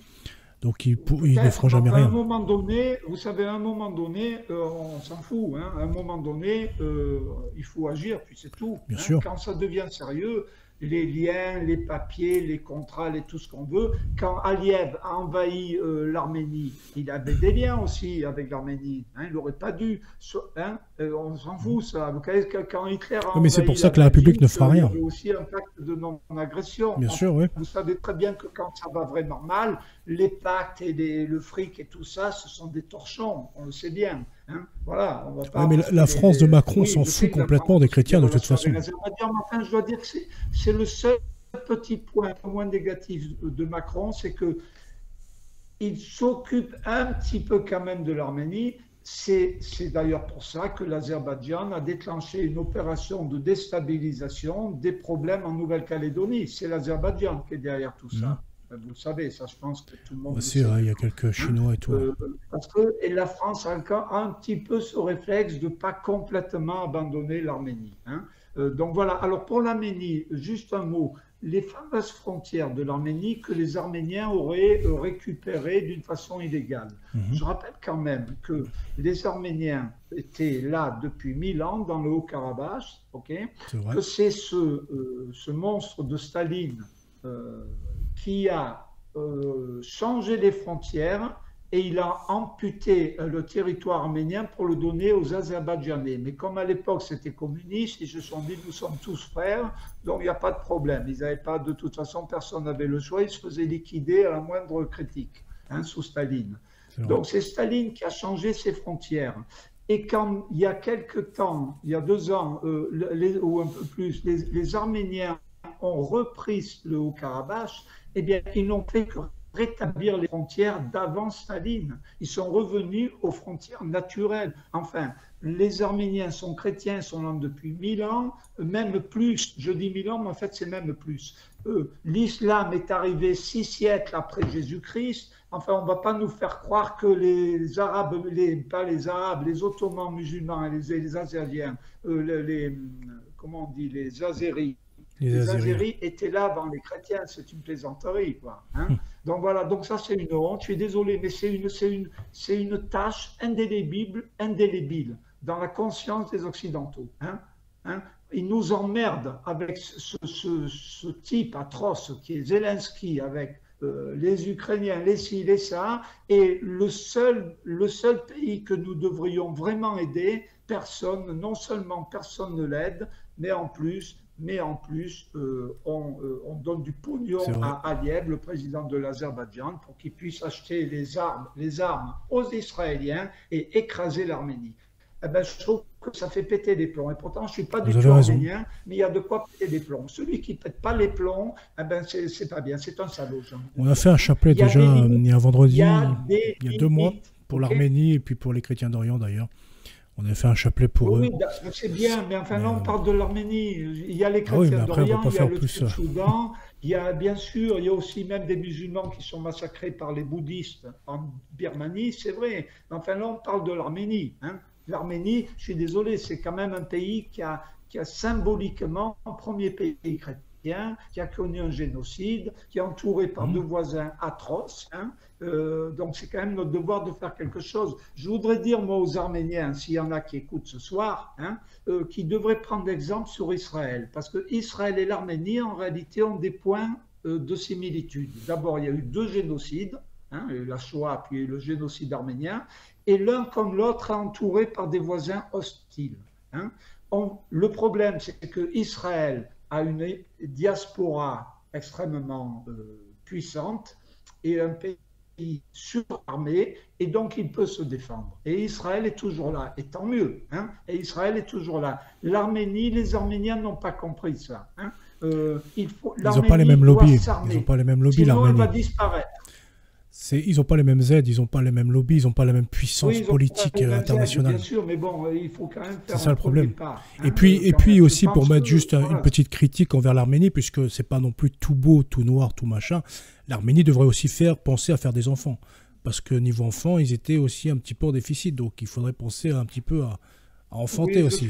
C'est aussi un gros problème de l'Arménie. Je suis d'accord, mais là, vous êtes en train de balancer une critique qui concerne tous les pays. La France, l'Allemagne, la Suède, le Pays-Bas. Quand on est entouré de musulmans, c'est la première chose à faire. À l'Arménie. Ah non, je fais ça pour tout le monde, moi. Hein. Même pour la France. Hein. D'ailleurs, j'ai fait un tweet récemment. Il y a des pédophiles en Arménie, mais bon. Bien sûr. Oui, mais ça, c'est autre chose. La pédophilie, c'est à la justice de la régler. Hein. Que le fait de dire aux catholiques de faire des enfants. C'est pas ça, mais je dis que s'il y a un pays que nous devons aider, c'est bien l'Arménie. Ah oui, mais moi je suis tout à fait d'accord. D'ailleurs, j'ai fait un article récemment, c'est dans mon vomi thérapeutique, mon dernier essai, où je dis que les Arabes musulmans, moi je comprends leur indignation face le peuple de Gaza subit un martyr. Hein, mais où étaient-ils les musulmans ou les intellectuels de gauche qui critiquent maintenant Israël? Où étaient-ils quand, quelques mois avant, l'Arménie se faisait écraser par l'Azerbaïdjan? On ne les a pas du tout entendus. Oui. Moi, je voudrais dire aux musulmans, d'accord, je comprends que vous soyez indignés par le comportement, le génocide à petit feu qui est imposé aux Palestiniens. Mais enfin, pourquoi vous n'avez pas réagi quand quelques mois auparavant, vos frères musulmans azerbaïdjanais ont fait la même chose aux Arméniens. Hein, voilà. Donc ça, c'est quand même une question à poser aux musulmans qui écoutent. On peut pas, il faut avoir un désir de vérité, de justice. Ça, c'est très important. Un désir de vérité et de justice. Après, malheureusement, chacun prêche pour son camp. Les musulmans prêcheront pour leur camp, et puis l'autre camp, voilà. Il n'y a que certains chrétiens qui pensent quand même un peu à tout le monde. Parce qu'après, nous, à Gaza aussi, on a nos chrétiens, nous, quoi, nos catholiques. Un membre de la Sainte Église catholique, moi, je ne raisonne pas comme ça. Moi, je moi non raisonne plus, en termes de justice et de vérité qui bien viennent de sûr, vous Dieu. avez raison. Hein. Oui, mais parce que nous, on est catholiques. Oui, chacun a ses raisons, bien sûr. Nous, on est catholiques, eux, ils sont soit athées, soit musulmans. En tant qu'il faut lutter pour la vérité. Et la vérité, c'est que l'Arménie est abandonnée de tous. Bien sûr. Pendant que l'Ukraine bénéficie de tous les supports possibles. Hein. Après, il y a en France le parti LR qui essaie de faire quelques dons, quelques soulevés d'argent pour l'Arménie. Ça, il faut le souligner aussi, puisque c'est vrai que bien sûr, les républicains essayent d'aider un petit peu l'Arménie. Mais bon. Effectivement, même Macron, hein, bon, c'est vraiment il est un petit peu moins mauvais sur le dossier arménien que sur le reste, effectivement. Donc du coup, par contre, on va couper avec l'Arménie. Je pense qu'on a bien compris votre position. Et puis, c'est vrai qu'il faut que la France les aide, mais malheureusement, moi, je ne pense pas que la France va les aider. Ils ont trop d'intérêt et trop de soumission envers beaucoup trop de lobbies pour qu'ils pensent à l'Arménie. Vous savez, Napo, moi, j'interviens. Je comprends tout à fait, mais alors dans ces conditions, je pourrais vous dire, la culture de mort a gagné. On est infesté par toutes les forces anticatholiques. C'est pas la peine de se battre. Hein. De toute façon, Biden est pourri aussi. De toute façon, les francs-maçons nous ont lavé le cerveau. De toute façon, c'est comme ça, donc on fait rien, quoi. Comprenez ? Ah non, c'est pas ce que je dis, moi. C'est pas ce que je dis. Attention, déformez pas ce que je dis. Disciple du Messie d'Israël, Jésus-Christ, c'est seul sauveur universel, les fils de Dieu. C'est de nous battre pour la vérité. Point barre. On se bat pour la vérité, sans penser au reste.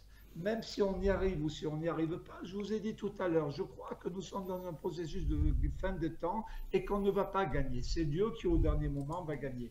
Mais il faut quand même se battre. Hein, vous voyez? Bien Donc, sûr. il faut avoir ce comportement, pas dire, voilà, c'est perdu, ils sont entourés par l'Azerbaïdjan, la Turquie, donc de toute façon, il n'y a rien à faire, c'est comme ça. Donc, Il y a des choses à faire, par exemple, et revenir au comme catholicisme, ça, faire voilà, des enfants, par exemple. problème, on est écrasé. Pardon? Je dis, il y a des choses à faire qu'ils Quand devraient faire. C'est-à-dire refaire des enfants et puis se convertir au catholicisme, peut-être. Parce qu'on a vu dans oui, l'histoire, oui, même bien pour les sûr, chrétiens oui, d'Orient, absolument, on a vu dans l'histoire pour les absolument. chrétiens d'Orient, vous voyez dans les péninsules arabiques, etc., c'est souvent, ils se sont fait exploser, excusez-moi du terme, parce qu'ils ont renié le catholicisme pour se soumettre à des fausses croyances, etc. Et ils se sont fait exploser dans l'histoire. Nous, la France est restée catholique, elle est restée française. Elle est restée la France, sauf bon, à la Révolution. Bien sûr, Parce oui, qu'avant, tout il y à a fait. eu un gros Euh, complot. Mais Tout à fait. Je voudrais juste rajouter quelque chose sur le problème israélo-palestinien.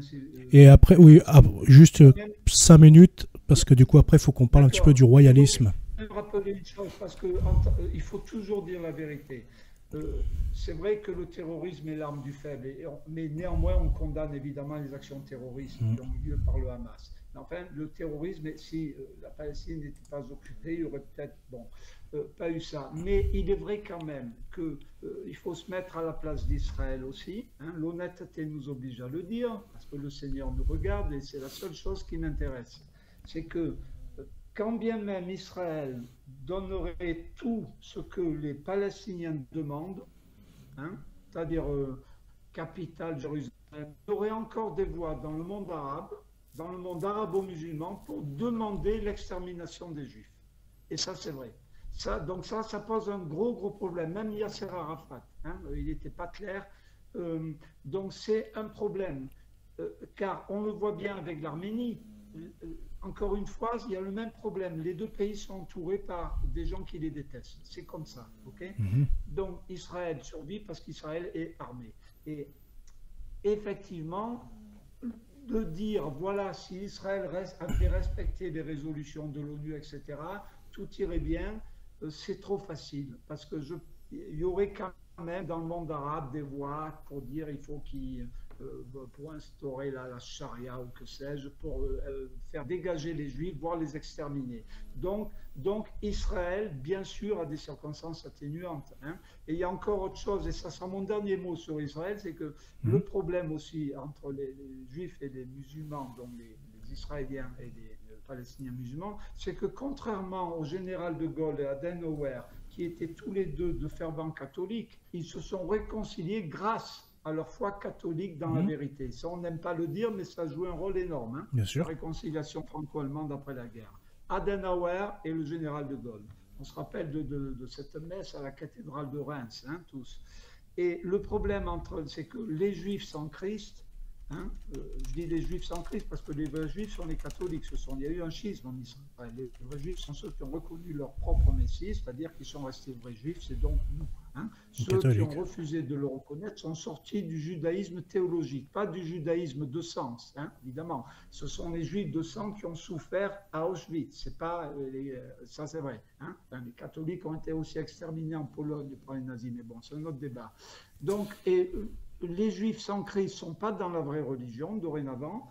Quant aux Palestiniens, ils ne sont pas dans la vraie religion non plus, c'est l'islam. Donc vous avez deux peuples qui ayant un faux normatif religieux. Et ça explique aussi cette impossibilité à s'entendre, à Mhm. trouver la paix des justes. Voilà. C'est pour ça que moi, je rajouterai là-dessus, c'est qu'il faut le retour au royaume de Jérusalem, au royaume de Jérusalem catholique. Donc c'est seulement par là que trouvera la paix dans cette péninsule de Jérusalem, hein, que le Jérusalem soit aux mains des catholiques. Et comme ça, il n'y Oui, aura plus de oui, oui, problème. absolument, absolument. C'est ce qu'il faudrait faire. C'est ce qu'avait voulu faire Saint-Louis, hein, et Mm. bien sûr, c'est vrai. Je suis d'accord. Bon, du coup, on va tirer un trait sur cette partie-là. On va finir juste pour le royalisme, parce qu'on n'a plus beaucoup de temps, il reste 8 minutes. Je voudrais parler un petit peu de votre royalisme, votre changement. Depuis quand ça a arrivé, votre changement au royalisme? Oui, alors écoutez, bon, j'ai toujours été plus ou moins sympathisant, mais enfin, je me rappelle quand même, à 18 ans, je m'étais disputé avec un copain qui était royaliste et je lui avais dit les banalités que racontent les républicains. Mais enfin, un roi, il suffit qu'il soit fou pour nous écraser Ouais. tous, etc. Mais j'avais 18 ans. Et très vite, en vieillissant, je me suis rendu compte, enfin, suite à mon combat contre la culture de mort, qui a Mhm. commencé très jeune, à 20 ans, hein, je me disputais déjà dans les bars à propos de l'avortement à Paris. Euh, Suite à ma prise de conscience donc de ce normatif satanique qui était imposé, je, petit à petit, donc j'ai eu de la sympathie pour les royalistes, pour la monarchie catholique française. Mhm. Et un jour, j'ai fait le pas. J'ai réalisé que bon, il y a des livres qui m'ont aidé aussi, hein, des livres comme par exemple François Furet, le passé d'une illusion. Il était pas royaliste, mais ça a commencé à m'ouvrir les yeux sur la fausse révolution. Mhm. Après, j'ai lu d'autres livres, Bainville, j'ai lu Bah, oui, là. Pierre Gaxot, hein, La Révolution française. Celui qui cherche, il trouve de bons livres. Monseigneur Gaume Donc, aussi. en faisant des recherches, je me suis rendu compte que ce n'était pas une vraie révolution et que en réalité c'était une attaque contre l'Église, comme je l'ai dit tout à l'heure, que Mhm. c'était illégal, illégitime, et bien évidemment, ça, ma foi catholique m'a fait petit à petit réfléchir. La vérité n'est pas fille du nombre. Si demain tous les Français deviennent pédophiles et violent des petites filles dans la rue, ça fera pas de la pédophilie quelque chose de bien, ok? Si demain, de même que quand la légalisation du mariage homosexuel n'a pas fait n'a pas rendu les choses bien. Le fait que là, le meurtre des enfants à naître, l'avortement, soit légalisé, n'empêche pas que l'avortement reste un meurtre. Hein. Donc, la vérité n'est pas fille du nombre. Il y a une Mhm. vérité qui est au-dessus de la majorité. Hein. Et Bien sûr. donc, c'est la vérité qui vient de Dieu. Donc, Dieu, dans le cadre d'une monarchie catholique, qui n'est pas le royaume de Dieu, quand même, attention, parce que Dieu sait s'il y a eu des saligots dans la monarchie catholique, hein, les aristocrates jaloux du roi, Oui, bien sûr. Mhm. etc. Il y a toujours une espèce de forme Trahisons, de hein, gallicanisme. égalité, etc. C'était pas le Oui. paradis sur terre, mais je pense que c'est quand même le moins mauvais des systèmes. Voilà, la monarchie catholique est le moins mauvais des systèmes, Alors, parce que dans une excusez-moi. démocratie, en outre, ce n'est pas la majorité qui gouverne, ce sont les minorités les plus virulentes. Ce sont les petits groupes les plus actifs qui, en réalité, imposent leurs lois Et contre la ils l'imposent majorité avec les silencieuse. médias et du coup ils agissent exactement comme Bismarck à l'époque de l'occupation française où il expliquait bien qu'il fallait salir les Bourbons pour mettre en évidence que les républiques étaient la bonne chose pour la France. Et donc c'est par le Tout biais à de leurs fait, médias. Exactement, Bismarck a dit que les Français restent républicains. Tant Mhm. qu'ils seront républicains, Seront des dégénérés. wir haben nichts von ihnen zu befürchten. Nous n'avons rien à craindre d'eux. De tout à fait. Vous savez qu'on n'a pas le temps de. Du coup, j'ai parlé un petit peu moins de l'Allemagne. Mhm. Bismarck, euh, il y a eu ce qu'on appelle le fameux Kulturkampf, hein, Mhm. de Bismarck. C'était le combat culturel qui était dirigé en réalité contre les catholiques, hein, C'est vrai. ou les transmontanes, c'est-à-dire ceux qui étaient pour ceux qui étaient de l'autre côté des montagnes, c'est-à-dire Rome, le pape. Hein. Il y a eu ce qu'on appelait le Kulturkampf. Et Bismarck a eu besoin à l'époque de Bismarck, il y a une chose que les Français ne savent pas en réalité, c'est que contrairement à ce qu'on pense, l'Allemagne n'a pas de complexe de supériorité, mais a un énorme complexe d'infériorité civilisationnelle. J'ai écrit un article dans je ne sais plus où, le Salon belge ou pas le Salon, j'en sais rien. On peut le retrouver sur Facebook. Il est aussi dans mon livre, le Vomi Mhm. thérapeutique, et aussi dans Riposte laïque, sur le nationalisme allemand. Contrairement à ce qu'on pense, l'Allemagne a un énorme complexe d'infériorité civilisationnelle qu'elle essaye de transformer, de cacher en faux complexe de supériorité. Ce qui s'est passé, c'est la chose suivante. Hein. Euh, Quand les fils de Charlemagne se sont disputés, il y avait l'empire franc donc de l'Ouest, la France est devenue assez rapidement, pour résumer, une bribe de nation avec Hugues Capet, etc. Mhm. L'Allemagne, elle, s'est éparpillée en mosaïque de principautés. Donc l'Allemagne a raté le train de l'histoire en tant que nation. Il a fallu attendre 1871, la victoire donc, de Bismarck contre la France, pour que enfin l'Allemagne s'unifie. Mhm. En réalité, au XIXe siècle, les hommes, Bismarck a compris que pour que l'Allemagne s'unifie, il fallait sortir de ce schéma où la France avait une supériorité culturelle séculaire, hein, venant des siècles du Moyen Mhm. Âge. Hein. Donc il a amené donc l'Allemagne à faire cette guerre, hein, pour diaboliser la France, et par phénomène de diabolisation et de guerre, ça a créé une union au niveau des communautés germaniques qui parlaient plus ou moins la même langue, bien qu'il y ait beaucoup de dialectes en Allemagne. Donc c'est Oui. ça le grand coup de Bismarck, c'est d'avoir diabolisé la France, qui était un pays culturellement au-dessus de l'Allemagne, pour déclencher un sentiment donc réflexif de solidarité et pouvoir enfin unifier les principautés. Hein. C'est pour ça qu'on dit que Deutschland ist eine verspätete Nation. L'Allemagne est une nation tardive, hein, qui date de C'est vrai, ça, Bismarck. c'est vrai. Oui. Avant, ce n'était pas une nation, c'était une mosaïque de principautés. C'était plusieurs Donc, principautés. et ce qui est très intéressant, c'est que quand Bismarck a gagné la guerre contre la France, il est allé signer il a exigé que le traité de paix soit signé à Versailles. En réalité, de prime abord, on pourrait dire que c'était pour humilier la France. Mais en réalité, c'était inconsciemment, sans le savoir. Il a reconnu, même dans la victoire, sa soumission à la nation française. Est-ce que Versailles, c'est une image, Il a hein? voulu signer le début de l'Allemagne à Versailles pour que ce soit crédible. Mhm. Donc même dans la défaite, il a reconnu la supériorité, une certaine supériorité civilisationnelle française. Hein. Là, j'ai fait un article, lisez-le, c'est le nationalisme allemand, comprendre le nationalisme allemand. Je crois qu'on le trouve dans plusieurs. Ouais. Donc les Français ne connaissent pas du tout l'Allemagne. Pas du tout, pas du Non, tout. non, c'est vrai qu'on est. Bah, après, la langue, hein, la barrière de la langue, en France, nous, on parle un petit peu anglais, Oui, mais on oui, bien parle sûr, pas, oui, on c'est ne vrai. parle ni allemand. Enfin, moi, j'ai fait 6 ans d'allemand, et pourtant, je sais, à part allô, du bist du, enfin, des petits mots comme ça, la con. Je suis allé même Ouais, à ouais, c'est ça. Walbradbar, Ouais, ouais. en truc scolaire, là.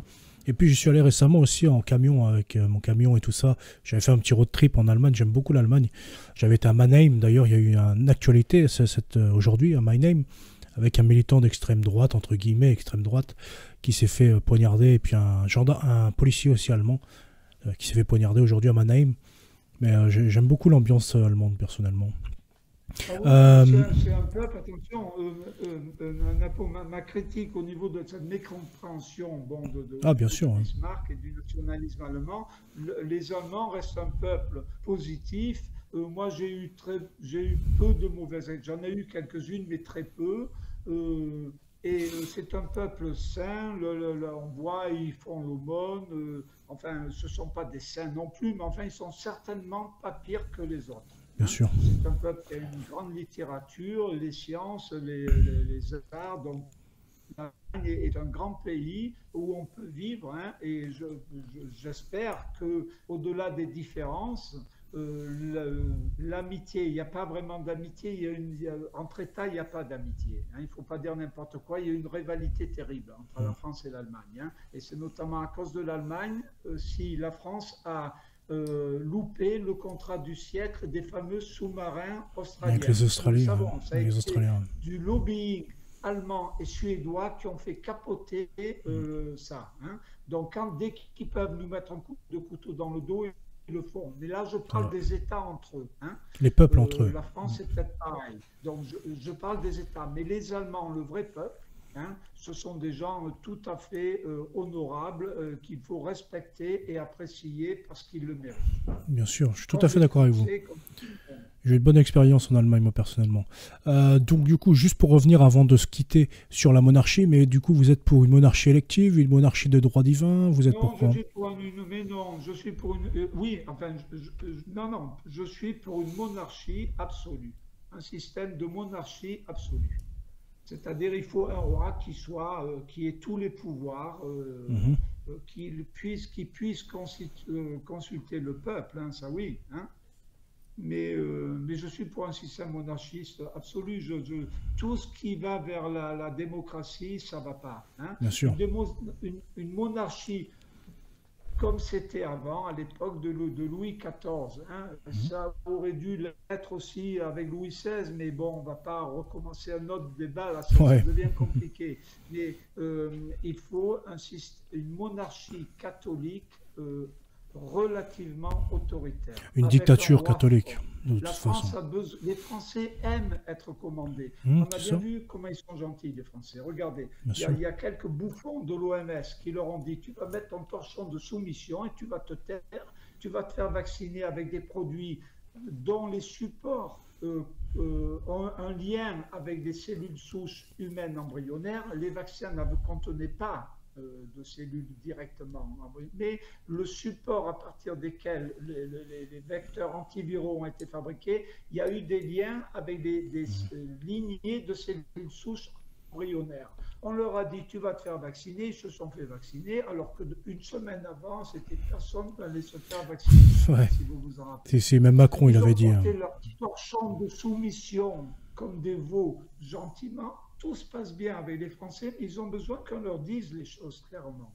Mais moi, de toute Comme façon, les ouais, Allemands, voilà, c'est c'est ça. C'est pareil. une dictature qu'il Les faut. peuples sont masochistes. Mm. Hein, le drame, c'est que nous ne sommes pas prêts, nous ne serons jamais prêts pour la démocratie. Une démocratie peut fonctionner si nous étions tous bien. Vous savez bien que ce n'est pas possible. Donc, les Français obéissent très bien, mais il faut leur expliquer les choses avec un petit peu de force. Hein. Ça s'est très bien passé dans le cadre de l'arnaque Corona, qui était une simple brise. Ils ont obéi gentiment. Antifa, tout ça, tous les révolutionnaires, où Oui, oui.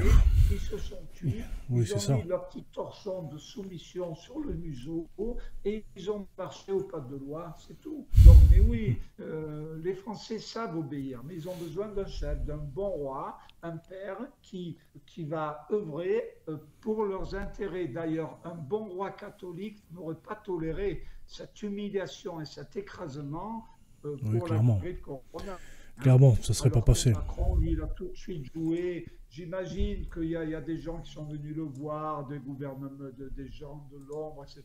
Ils ont fait des réunions, il faut faire ça, ça, ça, ça, hein, et ça va bien se passer. Donc Macron a obéi aux ordres, point final. Hein. De toute façon, c'est une Macron a marionnette, obéi aux ordres, Macron. comme les autres, ni plus ni moins. Scholz en Allemagne a traité les non-vaccinés de gens d'extrême droite qu'il allait écraser. Hein. Celui qui a refusé d'être vacciné, hein. Alors venant de l'Allemagne, c'est quand même bizarre avec le passé qu'ils ont. Hein. Oui, c'est vrai. Celui qui refusé de se faire vacciner, je ne me suis pas fait vacciner parce que d'abord je Moi non ne plus. pas, Zéro je n'ai dose. pas cru, et aussi c'est Zéro surtout, dose. ça c'est pour moi 100% humain. invendable, ce rapport avec le vaccin et des lignées de cellules souches embryonnaires. Ça, c'est invendable quand on croit en Dieu. Je suis désolé. Alors, j'ai pas d'enfants. Si j'avais eu des enfants à nourrir, bon, évidemment, il y a des cas, donc je ne jette pas la pierre à Bien ceux sûr, qui se sont fait bien sûr. vacciner. Il y en Mais a, ils ceux étaient qui obligés. étaient Ouais. célibataires, sans enfants et qui ont courbé l'échine devant la dictature, ça, c'est pas bien. Et c'est un euphémisme. Eh bien, en tout cas, je vous remercie, mon cher Jean-Pierre Haussan. Avant de se quitter, j'ai juste une petite publicité à faire, même deux peut-être. On va présenter les liens de Jean-Pierre Haussan en description. Il va les donner aussi en oral. Et je voudrais faire de la pub pour l'événement qui va arriver ce vendredi prochain. Pour, je ne sais pas si vous savez, on est le 7, donc la fête du Sacré-Cœur de Jésus. Oui. Et donc, à l'occasion de cette fête, eh bien, j'organise la mission des Pouillots de Dieu, qui va être donc un live pendant 24 heures, et puis des chapelets, des prières, etc. en live. Et donc, je vous invite à suivre ça sur ma chaîne. Et du coup, concernant vos liens, Jean-Pierre Haussan, est-ce que vous voulez les dire? Et puis après, vous me les donnez sur WhatsApp et je les mets en description pour les gens. Bon, moi, j'ai donc une chaîne sur YouTube. Bon, souvent, on enlève souvent les vidéos, mais bon, sur YouTube, j'écris sur Gloria TV. Hein. Ah oui, Gloria TV. De temps en temps, je suis publié, avant, j'étais beaucoup publié dans le salon belge, mais là, ils ont arrêté, parce que je crois qu'ils peut-être j'attaque Zemmour, Ah j'en oui, sais rien. ils sont un peu proches, ouais, De des temps idées. en temps dans diverses revues et beaucoup sur Gloria TV et dans les réseaux sociaux quand je ne suis pas bloqué. Hein. VK, hein, VK, bon, VK VK aussi, ça ouais. va, sinon Facebook. Sinon, je suis donc, j'ai ma chaîne sur YouTube et je suis donc, je le répète, l'auteur du Complot inconscient, qui est à mon avis un livre très important, mais que j'ai écrit trop tôt, donc les gens ne sont pas encore prêts pour comprendre. Ensuite, donc, le livre sur le corona, hein, avec donc, les conséquences à long terme du corona, hein, civilisationnelles et anthropologiques. Et enfin, mon dernier livre, qui est un recueil d'articles qui ont beaucoup été censurés, qui se nomme Vomi thérapeutique. Donc, on trouve tous ces livres sur Facebook. Hein. Voilà. De toute façon, je prendrai les liens sur WhatsApp et puis en description de la vidéo là, vous allez retrouver tous les liens de Jean-Pierre Ossan si vous voulez acheter ses livres. Je voudrais vous remercier. Hein, d'abord, merci à vous en tout cas. Je vous ai découvert aussi. Hein, j'ai vu que vous faisiez du bon travail. C'est pour ça d'ailleurs que j'ai accepté aussi cette intervention. Donc, je vous remercie pour cette soirée. Où, merci beaucoup à vous d'avoir accepté. J'ai pu m'exprimer hein, sans être interrompu. Donc, ça a été une soirée de vérité. Mais j'ai bien peur que ça dérange des gens. Hein. Ah, bah après, c'est comme ça. Mais en tout cas, le but, c'est de dire la vérité sans calcul, comme le catéchisme le dit. Tout à fait. Hein. On dit la vérité sans penser au calcul, ça, non. En ces temps de ténèbres et de culture de mort abominable, on ne peut pas être disciple du Christ et se taire sur les thèmes que nous avons abordés ensemble. Hein. Donc je vous remercie beaucoup, Napo. Merci à vous en tout cas, merci surtout à vous. Hein. C'est vous qui avez accepté et qui avez parlé.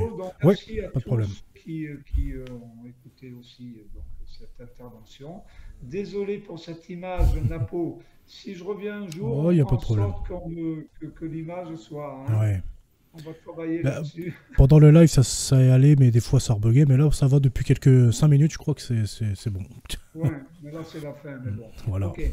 Donc, en tout cas, je vous remercie. Bon, oui, tout était Napo, bon. merci beaucoup. Merci donc, à vous. Bonsoir et bonsoir à tous. Hein.